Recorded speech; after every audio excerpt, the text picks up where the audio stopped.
Bonjour! Fait que là, aujourd'hui, dans le fond, je vais embouteiller. Ça, j'ai peut-être pas besoin de ça tout de suite. Dans le fond, aujourd'hui, si vous voulez savoir comment rendre votre fermentation pétillante, ça peut s'appliquer au kombucha, ça peut s'appliquer à plein de trucs. Voici comment est-ce que je fais. Puis en bonus, ici, j'ai plein de morceaux de gingembre, puis ici, j'ai plein de petits morceaux de framboise. Ça peut devenir un challenge pour certaines personnes. Je vais montrer comment est-ce que je peux gérer ce problème. C'est sûr que ça irait mieux dans une chaudière. Là, on est pris dans un petit contenant, fait que ça peut être problématique. Fait que on va essayer de trouver une solution. Je ne sais pas encore qu'est-ce que je vais faire. En tout cas, on va trouver comment. Fait que pour commencer, déjà, j'ai regardé, ben ça c'est des volumes, c'est des gallons. Là. Un gallon c'est 3,8 litres. Je pense pas que c'est jusqu'au bord. Fait que j'ai estimé à 3,5. Et entre 3 et 3,5 que je vais embouteiller. Puis dans le fond, pour les rendre pétillants, il faut ajouter du sucre. Puis là, si j'ajoute du sucre dans ça, puis que je le dissous après, ça va faire un bordel de levure, tout, ça va gâcher le fait que là, ils sont vraiment beaux, ils sont vraiment comme clean. Donc, je vais les transférer dans ça.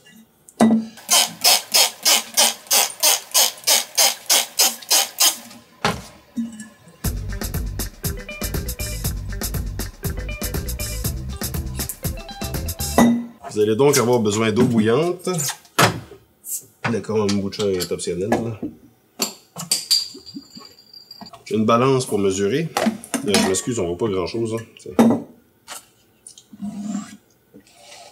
Puis là, j'ai été sur Priming Sugar de Brewers Friends. Il existe plusieurs calculateurs. C'est ça. J'ai estimé entre 3 et 3,5 le volume qu'on devrait avoir selon quelle quantité de dépôt est-ce qu'on laisse dans le fermenteur. Vous pourriez, là c'est parce que je l'ai fait d'avance pour sauver du temps, idéalement vous transférez d'abord, vous mesurez ensuite, puis après ça vous pouvez calculer exactement ce que vous voulez. Mais c'est pas une science exacte, puis ben il essaye, mais ça l'est pas vraiment. Puis dans le meilleur des mondes, je veux juste qu'il soit pétillant, je veux pas... je vais éviter que ça explose, puis je vais éviter que ça soit flat.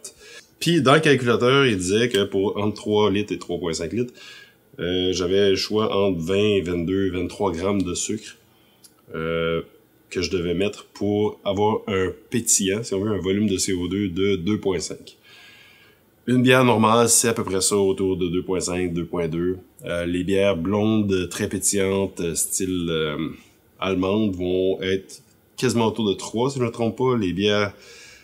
Les saisons peuvent même être dépassées, genre 3 points quelques. Et puis, si on regarde, mettons, une Scotch Ale, qui est une bière plus sucrée, plus dense et beaucoup moins pétillante, ça risque d'être plus autour de 2. En 2,5 puis 3, là, c'est pas mal le standard. Ils me disent que je devrais mettre à peu près 20-22 grammes de sucre. Je vais tourner autour de ça. Je suis à 23 grammes. Je dirais que lui, il y en a plus dedans, fait que je vais y aller pour lui. Fait que là, dans le fond, tout ce que j'ai à faire, c'est le dissoudre. Fait que j'ajoute à peu près 50 ml d'eau. Tu sais, l'eau bouillante, dans le fond, c'est que je veux vraiment que le sucre soit parfaitement dissous. Puis facile à mélanger. Parce qu'on veut surtout éviter que tout le sucre se ramasse dans une des premières bouteilles, mettons dans le fond du fermenteur. Ça aurait pas été un problème dans le sens qu'il y aurait une bouteille qui explose, puis toutes les autres sont flattes. C'est 100% dissous. C'est endurable, là, c'est pas super chaud, donc je peux mettre directement dans ça. En passant, j'ai aseptisé le... C'est tout ce que ça prend, ça. 50 ml d'eau avec une vingtaine de grammes de sucre pour rendre tout ça pétillant. Fait que c'est, tu sais, ceux qui mettent une cuillère à table dans une bouteille, là, à vos risques, là, on transfère. Ça ici, là, comme j'ai alcoolisé, j'ai pas ouvert ça depuis le début. Là. Je pense qu'il y a une pellicule qui s'est formée parce que, veux pas, un couvercle de plastique comme ça, c'est pas 100%... ça respire vraiment un peu, mais quand même. Fait que c'est certain que ça l'a sûrement créé une petite pellicule. Il y a eu un échange du gazeux quand même. Pas beaucoup, là. Fait que vous le voyez en même temps que moi, mais pas en direct. Bon. Fait qu'on a réellement une pellicule. Ça sent très bon. Ouais, ça sent bon. Ça sent fruité. Fait que la pellicule, je la prends tout simplement, puis je la déplace. Voilà. Ici, j'ai un siphon. Si vous n'avez pas vu d'autres vidéos du style, c'est un auto-siphon. Je vais juste vider ce qu'il y a dedans. J'ai passé de l'aseptisant dedans, même si c'est du kombucha, c'est pas grave, je l'ai fait pareil. Ce que ça fait, c'est que ça va siphonner comme ça une partie de liquide, un peu comme une seringue. Puis en donnant un coup comme ça, il y a une valve ici qui, on l'entend là, qui ouvre et qui ferme, c'est comme un genre de clapet. Fait qu'elle va se fermer quand on fait ça, puis elle va se fermer dans l'autre sens quand on pousse, ce qui va envoyer le liquide. Puis par la gravité, il va falloir monter le fermenteur, là, ben ça va continuer le mouvement. Fait que maintenant, tout ce qu'il reste à faire, c'est monter le fermenteur, ce que j'avais oublié. On commence à avoir pas mal de stock là. Comme ça. Fait que souvent ça vient avec une clip comme ça.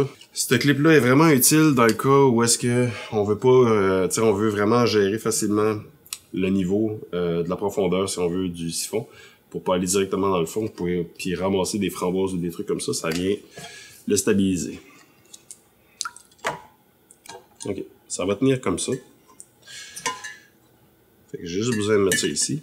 Tout ce que vous avez à faire, comme je disais tantôt, vous tirez un coup, là vous voyez le liquide qui monte, puis vous redonnez un coup, puis la gravité s'occupe du reste. Si vous avez des bulles comme ici, vous pincez le tuyau, puis ça évite de faire de la turbulence pour elle.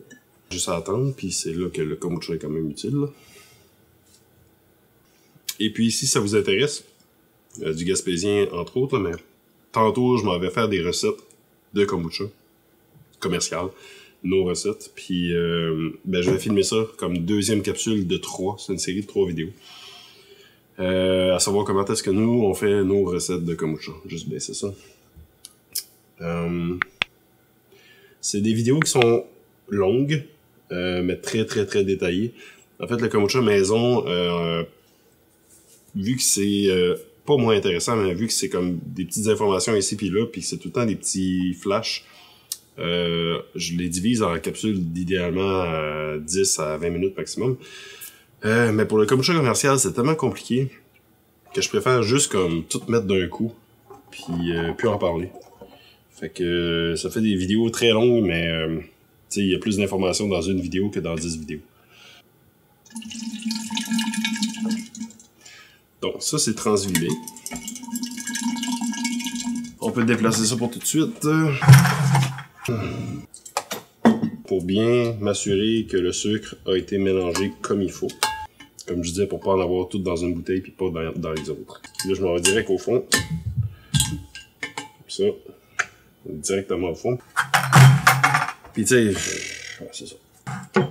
Fait que là, ben, je vais juste me mettre un petit couvercle comme ça pour m'assurer que ça soit vraiment bien penché vers le siphon.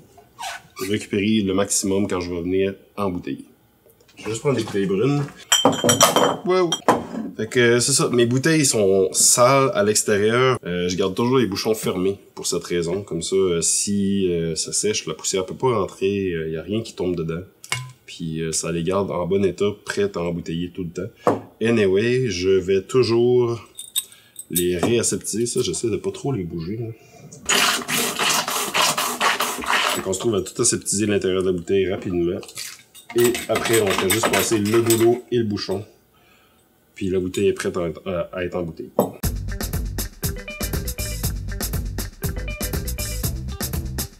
Fait que là, c'est un peu le même principe que tantôt. Ça, on s'en débarrasse. La première bouteille, entourez-la. Comme on va prendre celle-là. Entourez-la de d'autres bouteilles parce que vous ne pourriez pas la tenir en même temps que vous allez pomper. Fait qu'on y va pour la première. Voilà. On enlève les bulles. Puis ça, ici, la clip vient vraiment nous sauver la vie quand vient le temps de la fermer. Je sais pas si vous voyez le liquide, là. J'espère que oui. Sinon, peut-être comme ça. On monte le tuyau à mesure. Comme ça. Puis quand on est au bon niveau. Voilà. Puis on fait ça pour toutes les bouteilles.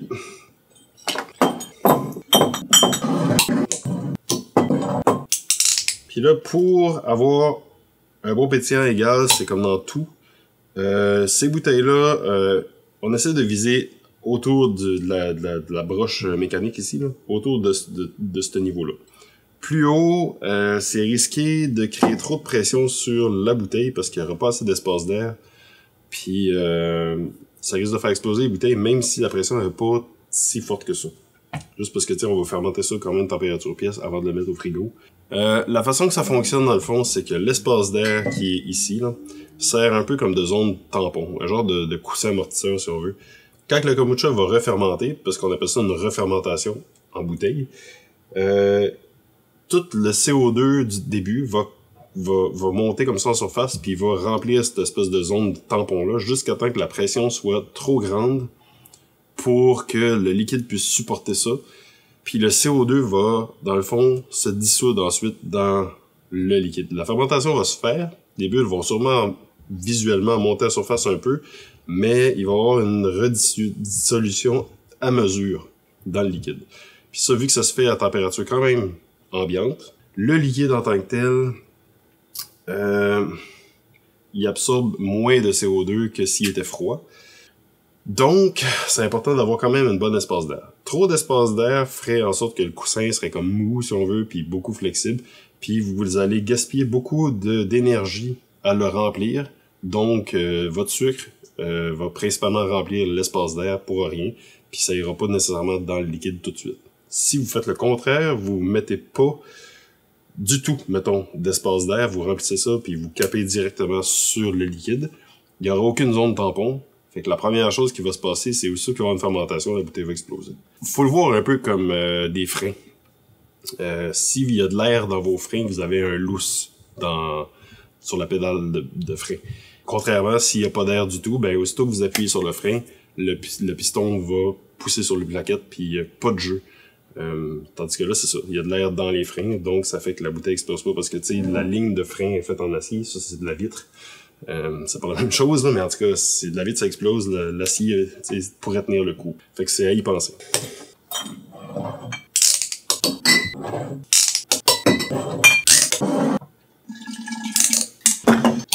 Fait qu'on a effectivement, là, au bord, juste comme ça, c'est 3,5 litres de kombucha. Fait que pour le reste, on peut s'attendre à 3 litres. Fait que pour ceux qui ont suivi la capsule sur le kombucha alcoolisé, ben, le résultat est ici présentement.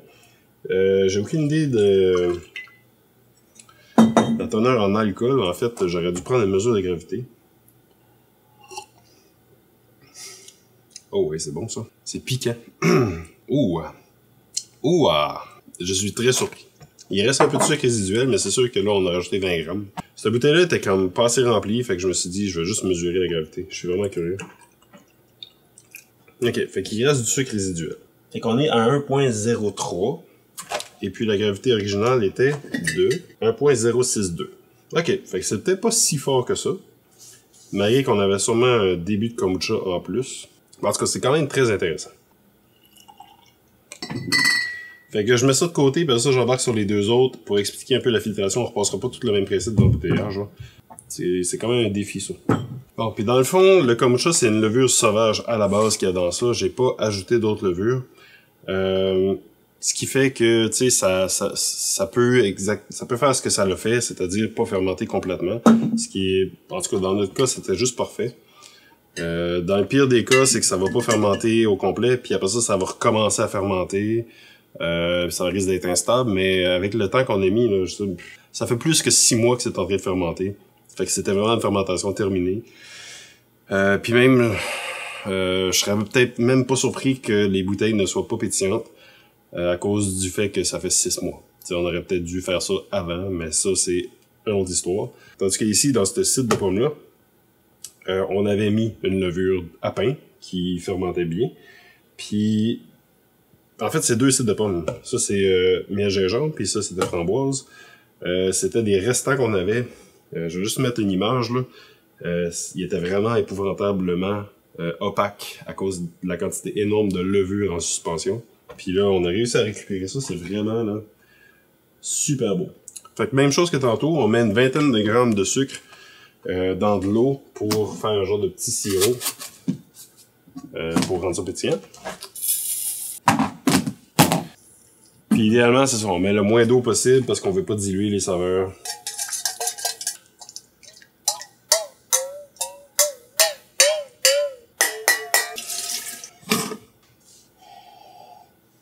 Ah, ça sent bon. Ça sent le bon gingembre. On dirait que ça sent comme le gingembre caramélisé. Bon, dans ce cas-ci, les morceaux de gingembre sont tellement gros, puis c'était voulu, comme ça, c'était pas une purée, puis c'était prévu que ça soit facile à filtrer. Le siphon ici, il y a juste une petite craque.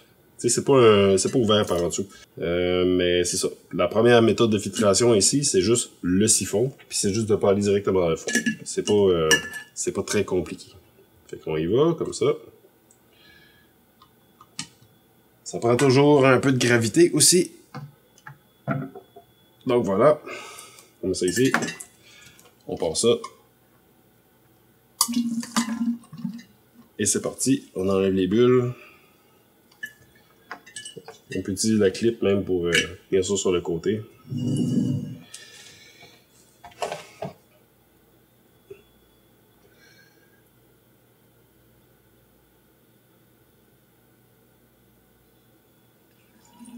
Bon. Vous pouvez voir les gingembres qui se sont comme collés dans la paroi là. C'est ça, il n'y a rien qui est passé. C'est totalement limpide. La levure est restée dans ça, tout est correct. Fait que pour le reste, vous avez compris que c'est la même chose que tantôt, mais je vais le faire parce que j'ai besoin d'espace. Fait que je vais juste embouteiller quelques bouteilles.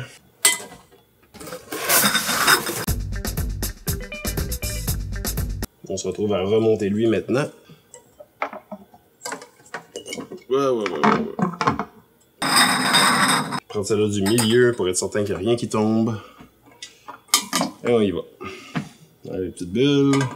Ça vient routinier, mais c'est ça. En fait, ça, c'est nos bouteilles qu'on utilise pour le kombucha. Là, je l'utilise pour le cidre de pomme. C'est juste que ça prend une capsuleuse pour pouvoir les fermer. Puis, je vais pas le montrer ici. Si vous voulez voir, regardez la vidéo du cidre de pomme, tout simplement. On en a capsulé plusieurs. Ça va vous donner une idée de l'équipement à utiliser, puis comment ça marche. Puis pour quelle raison ces bouteilles-là ne se capsulent pas avec toutes les sortes de capsuleuses. En tout cas, je fais un petit survol de ça.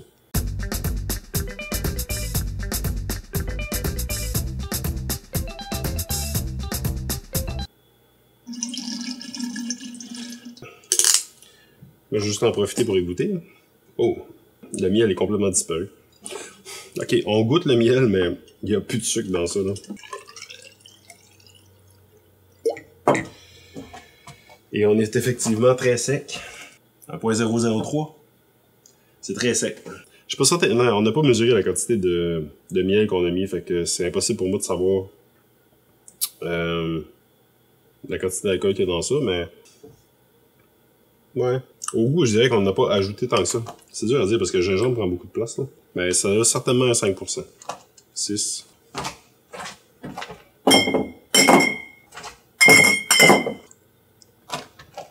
Fait que là, on s'attaque maintenant au cidre de pomme aromatisé aux framboises. Il y a vraiment beaucoup de framboises dedans. En passant, si vous aimez la qualité d'information ou juste le sujet, bref, si c'est la première fois que vous êtes ici, V-Kombucha, c'est une entreprise de kombucha.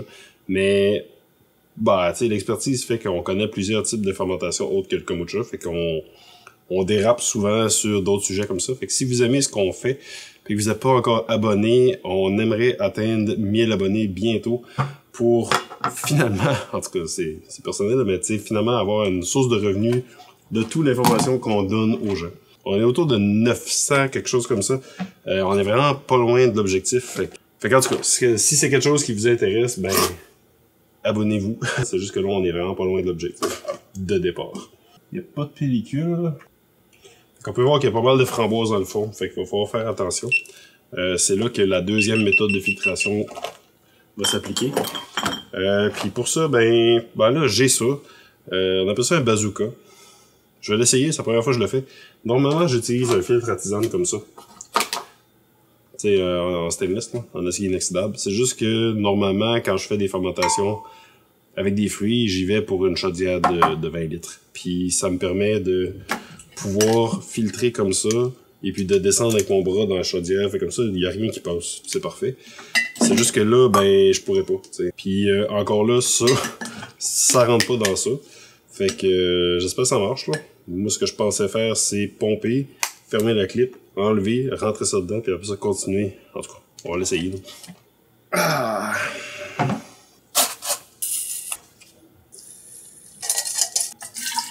Fait que là, pour faire ce que je veux faire, j'ai pas le choix de prendre une chance. Il faut que ça commence au moins à rentrer dedans, puis que le tuyau soit plein au moins jusqu'à la clip. Fait qu'on va essayer de pas faire rentrer de framboise au départ. Fait qu'on va aller rentrer puis plonger entre les deux comme ça. Ça roule. Fait que là, le tuyau est plein. Ça devrait marcher. Fait qu'on tourne la clip bien comme il faut. Puis on devrait être capable de sortir ça ici. Comme ça. Fait comme ça, on se trouve à avoir moins de problèmes de niveau, là. Fait que je vais juste rentrer ça ici. Ça rentre pas. On va essayer avec un filtre à café. Fait que je vais simplement l'aseptiser. Je vais utiliser mon restant d'aseptisant ici. Puis là, ce que j'aimerais essayer, c'est de pas boucher ça directement là. T'sais, je vais utiliser toute la surface du filtre, donc je vais le remonter ici. Parce que sinon, aussitôt qu'il y a une petite chose qui va aller sur le bout, ça va complètement bloquer. Là. Ça a l'air quand même pas pire, on va voir si ça fonctionne. Aïe aïe aïe. Ça semble fonctionner. Il faudrait juste que ça se débarrasse de l'oxygène qui est là. Allez, allez.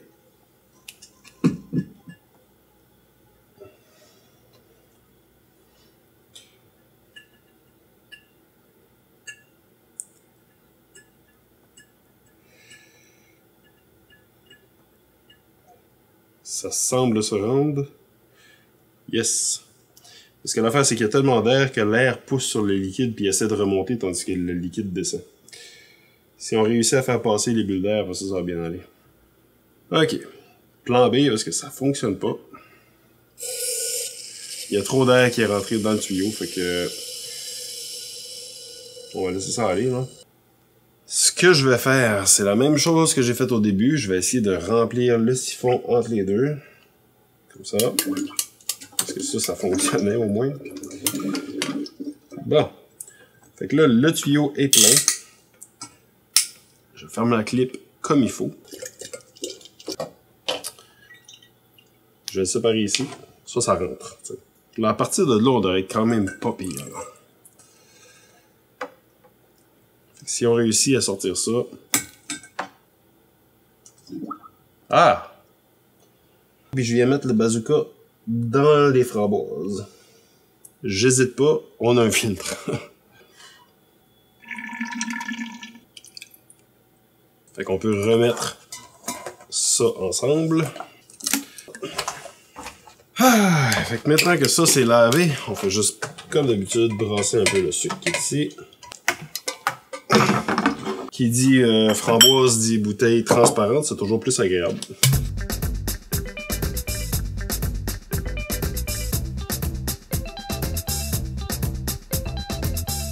Dans le fond, si ça vous arrive d'avoir des catastrophes un peu comme ça, puis de vous battre avec un peu votre méthode, prenez ça en relax parce que vous faites ça pour le plaisir. C'est à base, ça sert à ça, c'est pour le fun. Fait que si vous avez pas de fun, rehab. Relax and have a home brew. C'est parti.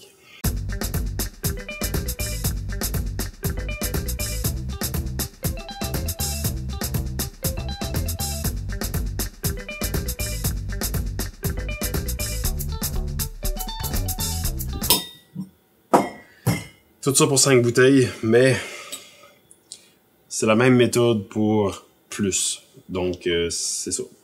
L'idée, c'était de vous le montrer. Puis même que je dirais que dans des plus gros volumes, c'est encore plus facile parce que la partie du fond et la partie du haut reste la même surface, tandis que tout le milieu, si on veut, est beaucoup plus volumineux. Donc, c'est beaucoup moins compliqué.